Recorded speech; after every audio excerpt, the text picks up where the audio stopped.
بسم اللہ الرحمن الرحیم۔ ناپاک ایندھن سے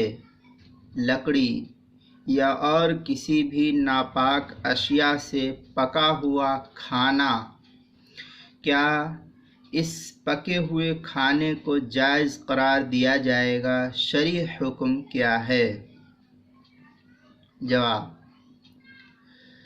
ناپاک لکڑی سے، کوئلہ،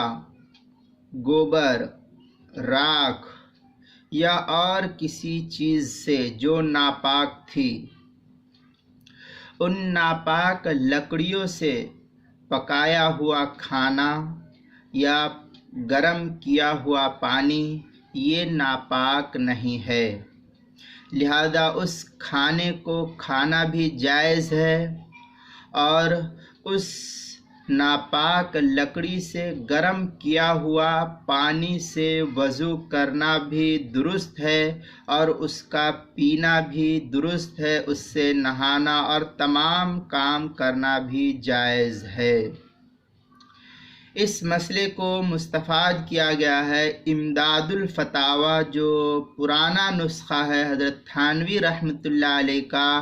مکتبہ دارالعلوم کراچی سے چھپا ہوا، اس کی چوتھی جلد 147 صفحے سے،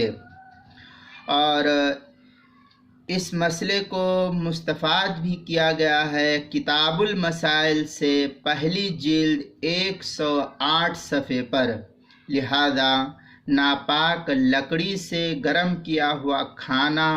اور پانی ان کا استعمال جائز اور درست ہے۔